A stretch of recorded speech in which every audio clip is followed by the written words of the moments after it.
before the devil became the face of evil, before secret societies became internet legends, before America, before Rome, before Christianity, there was one ancient name people feared, worshipped, and carved into stone: Baal. To most people today, Baal sounds like a demon, a forbidden name, something hidden inside old religious warnings. But thousands of years ago, Baal was not just a monster in a story. He was called Lord. He was called Master. He was called the Rider of the Storm. And in a world where one bad season could kill an entire city, the storm was everything. Rain meant food. Food meant survival. Survival meant power. And that is how a name became a god. This is the story of Baal, and how one ancient title became one of the most feared names in religious history.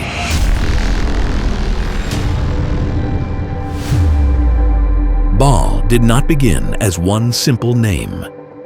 In the ancient Semitic world, the word Baal meant Lord, owner, or master. At first, it was not always one god. It was a title, a way of saying, this is the one who has power here. That is why different cities had different Baals. Baal of this mountain, Baal of this city, Baal of this land. Each place had its own protector. But over time, one Baal became greater than the rest, a god of rain, thunder, fertility, and kingship, the one later known as Baal Hadad. And once people believed he controlled the storm, he became more than a title.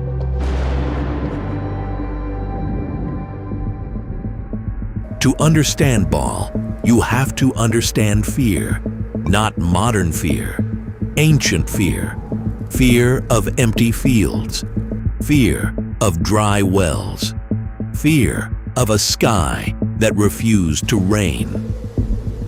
In the ancient Near East, life depended on the weather.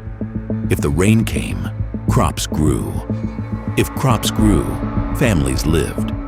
If the rain failed, people starved. There were no weather apps, no satellites, no modern irrigation systems, only the sky. So when thunder rolled over the mountains, people did not hear science. They heard a god arriving. When lightning split the clouds, they did not see electricity. They saw a weapon. And when rain finally fell after months of heat, it felt like mercy. That is why Baal became powerful. He was not worshipped because people wanted a scary symbol. He was worshipped because people were desperate to survive. To them, Baal was the force that opened the sky, the one who fought drought, the one who brought fertility to the land, the one who could decide whether a city lived or died. And once a god becomes connected to survival, religion begins.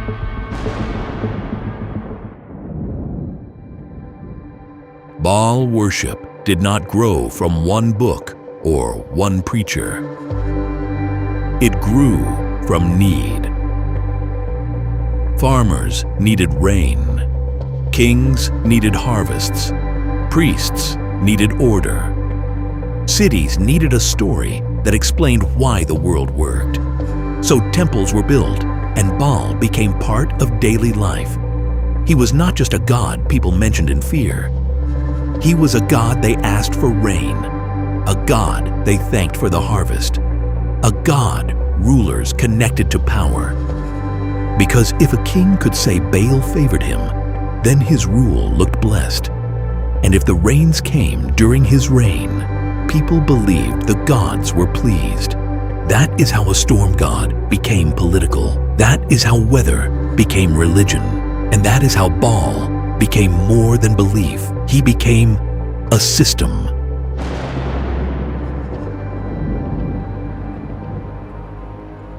One of the oldest stories about Baal comes from ancient Ugarit. There, clay tablets told myths about gods fighting for power, and Baal was not shown as weak. He was shown as a warrior. He becomes a ruler among the gods, and the message is clear. The one who controls the storm controls the world. This is why Baal mattered. And every time the clouds gathered, ancient people remembered his name.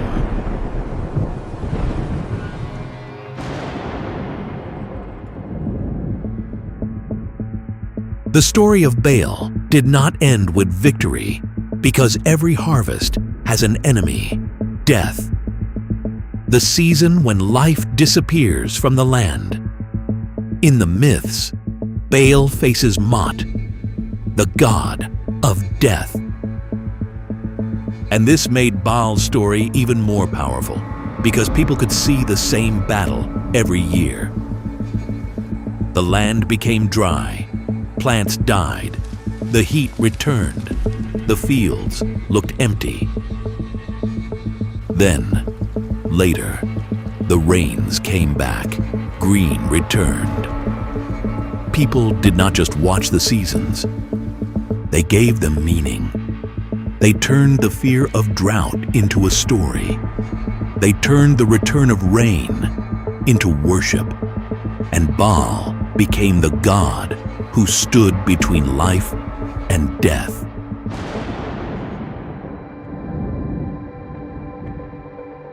But Baal's story changed forever when his worship came into conflict with other religions. In the Hebrew Bible, Baal is not remembered as a simple storm god. He becomes a rival, a false god, a symbol of betrayal, a name connected to forbidden worship. This is where Baal's reputation begins to shift. To his worshippers, Baal was rain, fertility, power, and protection. But to his enemies, Baal became corrupt, a dangerous temptation. A god that pulled people away from their covenant. The same name that once meant Lord started to become a warning. And that is the moment Baal changed in history. He was no longer just an ancient storm god. He became the image of a religious enemy, a name people used when they wanted to describe worship that had gone wrong as a demon.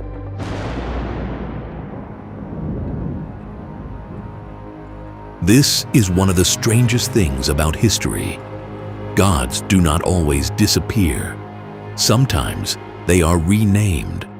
Sometimes they are absorbed into other religions. And sometimes they become demons. When one religion replaces another, the old gods often become dangerous. The gods people once prayed to become the powers people are warned against. Their temples become ruins. Their rituals become sins. Their names become curses. That is what happened to Baal. A title meaning Lord became a storm god. A storm god became a religion. A religion became a rival. And a rival became something feared. That is why Baal survived.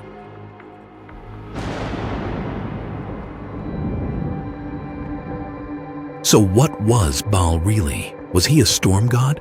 A title? A religion? A demon? Or was he something even more human? Maybe Baal became powerful because ancient people needed a face for the things they could not control. The storm, the harvest, the king, the fear of death, the hope of survival. Baal was born from a world where the sky decided everything. If the clouds came, people lived. If they did not, people prayed harder. And slowly, a word became a name. A name became a god. a god became a religion. But maybe the most disturbing part is this: Baal did not become powerful because people were evil. He became powerful because people were afraid. And that is why Baal's story still matters. Because every civilization has asked the same question: who controls the forces we cannot control? Ancient people answered with thunder, with sacrifice, with temples, with Baal.